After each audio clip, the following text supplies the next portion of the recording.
Many workers wear respirators or breathing apparatus to protect their health in the workplace. These devices are collectively known as respiratory protective equipment RPE. Respirators filter the air to remove harmful substances, and breathing apparatus BA provides clean air for the worker to breathe hygienically and safely. Hello and welcome friends. Today I'm discussing about respiratory protective equipment. I'm your host Javed and you are watching Safety First. If you are new on this channel, kindly subscribe the channel, press the bell icon, and if you find the video informative, then like, comment and share with your friends. As you know, safety is a legal requirement. First of all, let us look the duties of an employer defined by occupational safety and health regulations. Dear friends and fellows, as an employer, you have a legal responsibility under all the regulations to control substances hazardous to health in your workplace and to prevent and adequately control your employees' exposure to those substances. This training session assumes you are considering the use of respiratory protective equipment based on your COSH risk assessment. COSH means Control of Substances Hazardous to Health Regulations 2002. The hazard and risk information gathered in your COSH risk assessment is required to select the correct RPE, respiratory protective equipment, and manage its use in your respective workplaces to ensure effective protection. Protection is secondary. First, you have to categorize your activities where there is requirement of respiratory protective equipment. Work activities may result in harmful substances contaminating the air in the form of dust, mist, vapors, gases, or fumes. For example, when cutting a material such as stone or wood, using a product containing volatile solvents, handling a dusty powder, or welding stainless steel.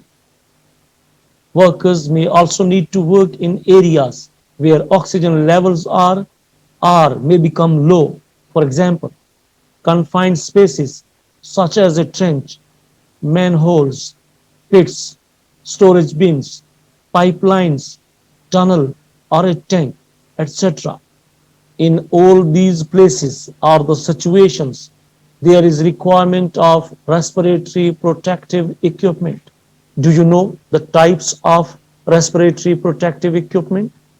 There are many different types designed to protect the wearer from a variety of hazards, suit a variety of work situations, match the specific requirements of the wearer.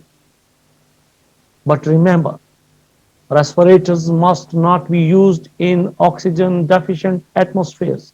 You may require suitable breathing apparatus and should seek professional advice.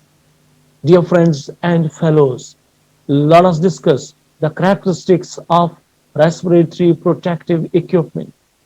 Respiratory protective equipment must be both adequate and suitable. Adequate means it is right for the hazard and reduces exposure to the level required to protect the wearer's health, while the suitable means it is right for the wearer, task and environment such that the wearer can work freely and without additional risks due to the respiratory protective equipment. You can easily understand and identify how respiratory protective equipment looks like. You can look at the photograph attached in the slide. Respirators, filtering devices, use filters to remove contaminants from the air being breathed in. They can be either non-powered respirators, relying on The wearers breathing to draw air through the filter are powered respirators using a motor to pass air through the filter to give a supply of clean air. Breathing operators needs a supply of breathing quality air from an independent source. For example, air cylinder or air compressor. Have a look. This person is using BA said. BA means breathing operators. Dear friends and fellows, let us discuss now the groups of breathing operators. Respirators and breathing operators are available in a range of styles, dividing into two main groups. Number one, tight fitting face pieces, and number two, loose fitting face pieces. Firstly, we will see tight fitting face pieces, often referred to as masks, rely on having a good seal with the wearer's face. These are available as both non-powered and powered respirators and breathing operators. A face fit test should be carried out to ensure the respiratory protective equipment can protect the wearer, while the loose-fitting face pieces rely on enough clean air being provided to the wearer to prevent contaminant leaking in, only available as powered respirators or breathing operators. Examples are hoods, helmets, visors, blouses, and suits. A key component of any respirator is the filter. Filters are available for solid or liquid particles, vapors, and gases. They can be an intrinsic part of the device or come separately, so they can be changed on a reusable respirator. It is vital that you choose the correct filter, which will be effective against the hazard. I'll give you the detail on filters in the upcoming presentation. Dear friends and fellows, you are watching Safety First. Today we are discussing about the respiratory protective equipment, why it is required, where it can be utilized, and how we can use it effectively and safely. As you know, there are different types of breathing operators, but all will supply air from an independent source such as a compressed air cylinder or air compressor, can be used against a range of airborne hazards and in different atmospheres. Let us discuss now the regulatory requirements. Those are related to the use of respiratory protective equipment. The laws governing the control of harmful substances in the workplace and their supporting codes of practices say that you should only use respiratory protective equipment after you have taken all other reasonably practicable measures to prevent or control exposure. You should only select and use respiratory protective equipment wherein inhalation exposure risk remains after you have put in place other reasonable controls, residual risk.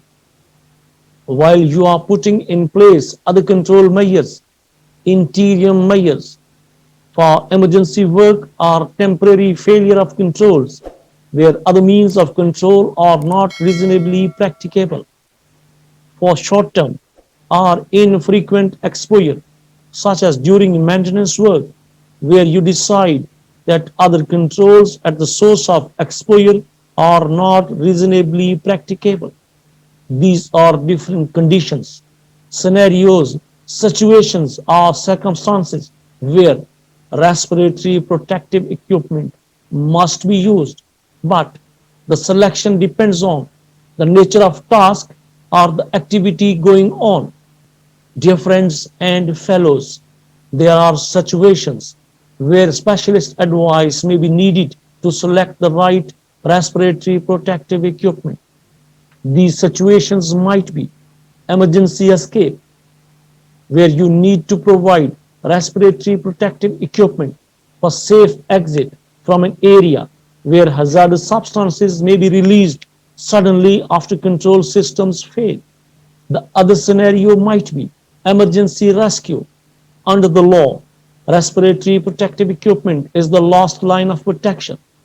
Remember, respiratory protective equipment can protect only the wearer, and if it is used incorrectly or is poorly maintained, it is unlikely to provide the required protection. And don't forget, respiratory protective equipment can be uncomfortable to wear and may interfere with work, which can lead to incorrect use. Here the question is how to select, what factors should be considered during the phase of selection of respiratory protective equipment. To select a suitable respiratory protective equipment, you will need basic understanding of the hazardous substance and the amount in the air, exposure, the form of the substance in the air, for example, gas, particles or vapors, the type of work being carried out, and any other specific wearer requirements such as other PPE, personal protective equipment, or a need for spectacles if there is a likelihood of the atmosphere in which the respiratory protective equipment will be used being deficient in oxygen, or if the concentration of substance in the air could be life threatening. Specialist breathing apparatus is required. Only those with appropriate training should use this type of breathing apparatus. Let us discuss now the specific requirements for respiratory protective equipment usage. RPE at work should adequately control inhalation exposure to provide the wearer with effective protection. Be suitable for the intended use. Be CE marked or be approved by other similar standard.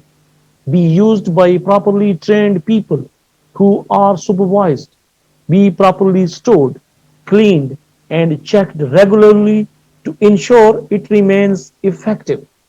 Adequate RPE is right for the hazard and reduces exposure to the level required to protect the wearer's health. Suitable respiratory protective equipment is right for the wearer, task, and the environment such that the wearer can work freely and without additional risks due to the respiratory protective equipment. Employers should make sure the selected respiratory protective equipment is of the right size and can fit the wearer. For tight-fitting face pieces, the initial selection should include a fit test. You must ensure that reusable respiratory protective equipment undergoes thorough examination and, where appropriate, testing at suitable intervals. There should be monthly inspection or every 3 months if used less frequently. You should record respiratory protective equipment examinations and tests, and where appropriate, any repairs made, and retain this information for at least 5 years. You should test the quality of air supplied to breathing apparatus at least once every 3 months. These all are the legal requirements. In all situations, in all conditions, you must undergo as a professional, as an organization, as an entity, as a consultant, as a management part, you have to comply with the occupational safety and health regulations. You should not compromise the safety of people. You should not neglect or bypass the legal requirements. It's a crime and it can lead to a potential catastrophic accident. Dear friends and fellows, many people ask in the construction sector, most of the time at site, there is conflict between HSC practitioners and the project team. Construction team questions where it is written to use respiratory protective equipment.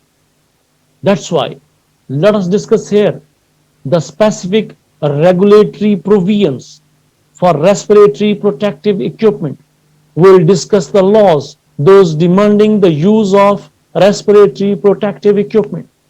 The Health and Safety at Work Act 1974 and the Management of Health and Safety at Work Regulation 1996 require you to provide and maintain a safe working environment so far as is reasonably practicable.